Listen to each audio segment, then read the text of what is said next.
Hello everyone, my name is Ashley. I am an elementary school counselor in the state of Florida in Miami-Dade County, and I am making this video to provide some support and resources for school counselors as we embark on this online learning experience. So I want to be able to provide some ideas on the things I have been doing, and hopefully they help you in your online school counseling program. First, I want to make a disclaimer. I am not an expert on online anything. So please just watch this video with that in mind. I am in your same boat. No one really prepared for this. I am a school counselor at a regular elementary school, public school. So I did not have any knowledge on how to provide school counseling services online prior to the COVID-19 quarantine. So I want to share a few things with you guys. And the first thing I want to say is that you need to have a platform for students to connect with you. Right now I'm using Microsoft Teams, and this has been the platform of preference for the Miami-Dade County. So if you are in Miami-Dade County, I strongly encourage you to use Microsoft Teams. If your district has the ability to provide you with Microsoft Teams, and that's something you already have in place, please take advantage of it. It's a great resource for you to connect with your students, especially because the students are already in the system. The IT department goes in, at least for Miami-Dade, and they add every single student and staff member to the platform. All you need to do is, when you create your team, you just add your students, and that's it. And there's a possibility for some districts, Miami-Dade County doesn't have this yet, but to input codes where you can just add a large group. So if your county has that, even better. But that's the platform I've been using. But there's so many other options that you can use, like Google Hangouts. You can use Class Dojo. You can use Remind. There's so many different platforms that you can utilize. So right now I'm using Microsoft Teams to connect with my students. And I am using Remind to connect with parents. Aside from these platforms, I am using Google Voice to connect with parents via phone. I definitely don't want to share my personal phone number with parents. So we want to make sure that, we are maintaining those boundaries, because the fact that we are working from home doesn't mean that now we are going to allow other people to violate our free time or personal time. So we want to make sure that we create those boundaries from the beginning. So that's why I have created a Google Voice account, and this account is free. Make sure that if you are going to use Google Voice, that you sign up for your personal account. You're more than welcome to sign up for the business one, but for that one, you have to pay. So we are not trying to spend money here. That's why we are signing up for the personal Google Voice account. And it is a neat tool to have because it gives you a separate phone number. So it associates your personal number with this Google Voice number. So it links it. So you are able to make calls from the Google Voice app. You could even use it from your desktop if you don't want to be bouncing back and forth between your phone and your computer. So you can use Google Voice from your desktop, and you just plug your headphones in and you work right there from your desktop. So it gives you a number, and you even get to select it with the area code that you want it. So I selected my area code of preference, and I selected a number from there. And that's the number I've been using to be able to get in contact with students, parents, and maybe like other community agencies or whatever, if you want to keep track of the phone calls you've been making that are work related. It helps you with documentation as well. Instead of having to look through your personal numbers and your work numbers, you can have a quick report right there, because it keeps a log on the phone calls you've been making and receiving. And you even have a voice answering machine separate from your personal one in Google Voice. So it's pretty cool. So I encourage you to have that instead of using your personal phone number. You might be wondering, how did I get parents to get connected in the Remind app? So I received a spreadsheet with the contact information of every single student. So it had their full name, student ID, and parents' contact information, so their phone numbers. And it was pretty neat that the administration of the school I work for did this, because when I went on the Remind website, you can link a spreadsheet to the area of Remind where you can add people. So you just go on add people or add members, something like that. And it has an option for you to link members by using a spreadsheet. So all you have to do is copy and paste the spreadsheet on there, and it populates all the names and the numbers on there for you. So you don't have to go one by one. For teachers, it might be easier to do that, to individually input them. But if you are in charge of a whole school and you're seeing like hundreds of students, it is really like impossible to go one by one and add their names and phone numbers and all that. It's gonna take forever. So if you are able to have your administration pull a spreadsheet or some type of report with your students' names and contact information, this is gonna help you be more productive and just like input that spreadsheet into Remind, and it links all of the contacts, and there you go. Then you have all of the parents who have the Remind app on there. So that's gonna help a lot. Going back to setting boundaries that I mentioned earlier regarding the Google Voice number. Google Voice also allows you to set office hours. So you can go on the settings and set office hours for yourself, and after a certain time, like let's say your office hours are from 8:30 to 3, your Google Voice stops receiving calls. You can also there's a setting for do not disturb, so you can set it on do not disturb at any point, and you're not going to get any calls or text messages, because you can also text from Google Voice, which is pretty neat. You're not going to get anything outside of your office hours times. So it's something good to know, to be able to have boundaries and also take care of your own mental health and have that balance. Because if you are working all the time, I've heard from a lot of people that now it feels like you're working more than you used to when you were at the school, because now it's hard to disconnect work from home. And the way you can do that is by setting boundaries. And it's on you. It's on you how much of that pressure you put on yourself. So you need to decide, am I going to be working all day, or am I going to set boundaries so I can make time for myself, for my family, for my own personal stuff? So just keep in mind that there's tools out there that can help you set those boundaries. Something else that you should do as a school counselor is to get in contact with your student services department and see which social emotional learning resources they are offering to students for free. So the Miami-Dade County, we are blessed to have a lot of resources in place right now for social emotional learning. Right now I'm using with my students the Nearpod lessons. I've been using them even before all of this. I've been using them for classroom lessons, and it's so cool that we get to use them now. I get to interact with my students via live lessons, and there's also student-paced lessons that you can send them to do on their own time. But I really love the live lessons that I get to do with them when we connect via Zoom call. So find out if you have any social emotional learning tools that you can utilize for your lessons when you connect with your students online. There is Nearpod, there's QuaverSEL, there is Cloud9.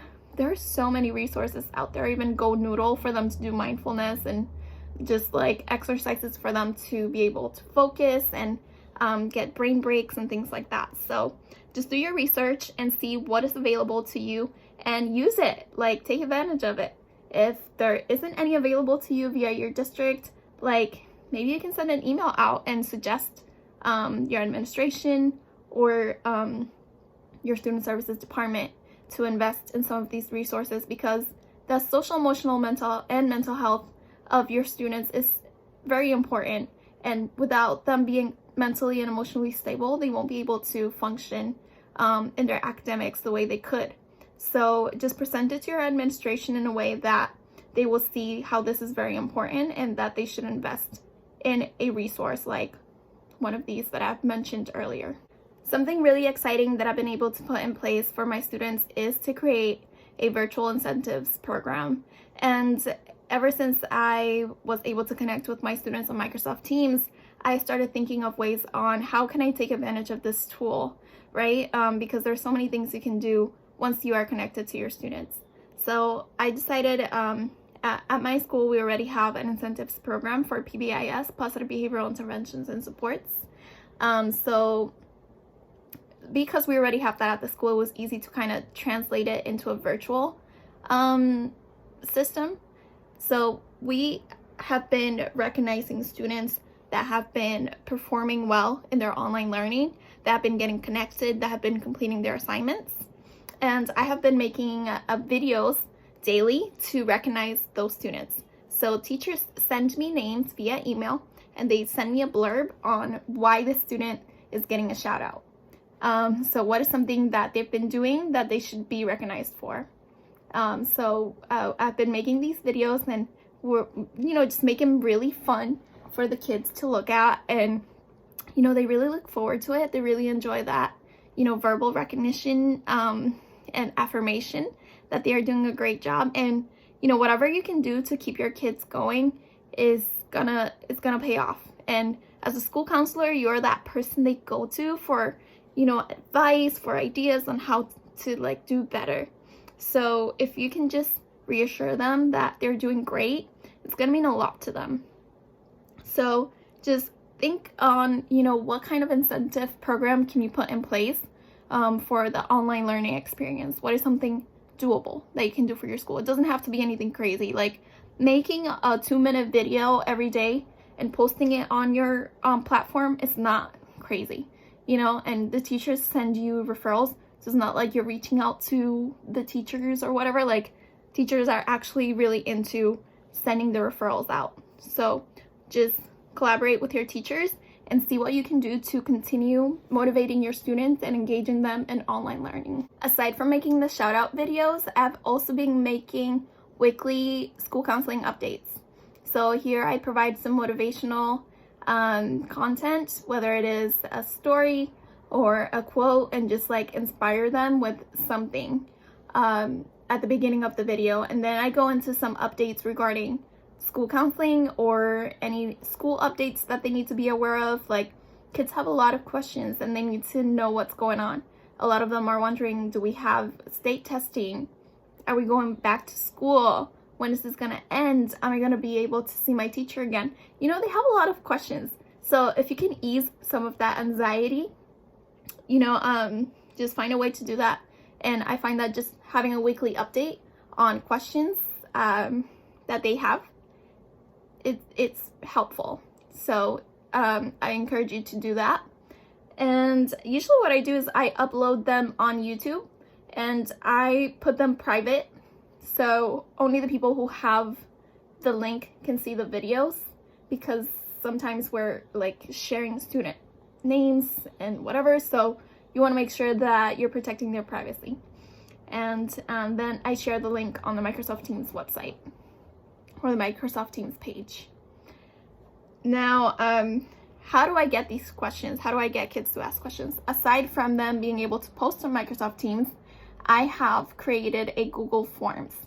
This form is a check-in form that I actually found via another counselor that had created it, or a teacher actually created it, and she made it available to everyone on her website.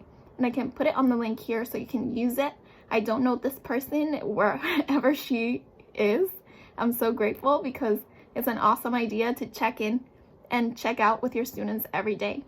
So it asks, you can modify it. You make a copy of this form and modify it to the way that you want it to be, like the questions you want to ask and the information you want to know from your students. And I also translated mine because I have a lot of kids who speak Spanish only, so I'm able to support them as well. So this form, I posted on my Microsoft Teams in a PDF format. It has an active document where they can click on Monday, Tuesday, Wednesday, Thursday, Friday, beginning of day check-in, end of day check-in, and they select it, and they can fill out this form and it sends it directly to me. And this way I can see who are the students that are in need of some more attention from me. They need more support in different areas. Like I've had students say that, my family needs food, and I've been able to make some referrals out for families that need food, right? Or students that are feeling sad or depressed or are dealing with anxiety, right? So you can go ahead and make that personal phone call. You can reach out to them one-on-one and see how you can support them as their school counselor. It's a cool way for them to know that they still have access to you, even though they don't have you face-to-face, like in person, but they still have a way to reach out to you if they need you. Aside from your personal number, but not all of our kids have phone numbers or cell phones. So while they're connected, they're already going to be on the computer doing their online learning. So while they're doing that, they can check in with you real quick and see how they're doing. Now, I know there's a hype about Zoom right now. And even though a lot of people are using it, some people are criticizing it because of its safety. They've actually made some changes to their privacy policy and the way they operate. Still, calls are safer. I encourage you to use Zoom. Use Zoom or any other video call method that is safe for you to connect with your students face-to-face. It makes a difference when you see their faces, when you see their environments, the environments they're in, and be able to interact with them face-to-face, check in with them, or you can even do a live lesson by sharing your screen. You can share videos, you can share a story with them. Like I've been using the Nearpod lessons, and they've been able to follow along with the Nearpod lessons and interact with me via Zoom. So I encourage you to go ahead and use Zoom for all your counseling lessons with your students. I've been doing them by grade level. So within Microsoft Teams, you can create, aside from creating your team, so you have your main team, you can create separate channels. So I created 2 teams, one from 3rd to 5th grade and one from pre-K to 2nd grade. And under each team, I divided it by grade level. So I have a grade level for 3rd, 4th, and 5th. And then for the other team, I have one for pre-K, 1st, 2nd, 3rd. And the students assigned to each grade level. I'm sorry, 2nd, not 3rd. So it really helps because it helps you kind of focus on different areas that are appropriate to each grade level instead of doing a huge lesson that is not appropriate for some other grade levels. So I recommend that you do it by grade. And it's also smaller groups, so it helps you kind of connect better with the kids when it's smaller groups. And lastly, reach out to other counselors. Support groups. I am part of this Facebook group. Been part of it for a long time now, 5 years. It's called Elementary School Counselors Exchange. So if you are able to go ahead and join that group on Facebook, I recommend it.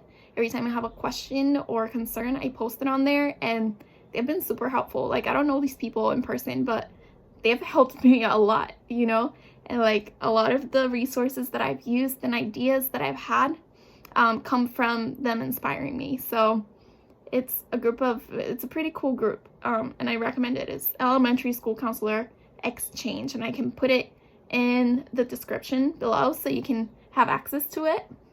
I recommend it. Reach out to your student services department. If you have a mentor or someone that you can talk to, a school counselor friend, what are they doing? What are they trying that's really working for them? And exchange information, because the only way we can make it through this is if we surround ourselves with community and people that are there to make things better, not people that are complaining and just being negative. But it's this is the situation we're in right now. So how are we going to make it great? How are we going to make sure that we are doing our best even in the middle of a pandemic? How can we provide the very best for our students? How can we provide the most support to our students? So just do your research. These are things that I'm putting in place, but there's so many other things out there that you guys can be doing to support your students. So I just encourage you to get in touch with your creativity and find out what works for you, what works for your students, what works for your school. All right? I hope this helps. Have a good day.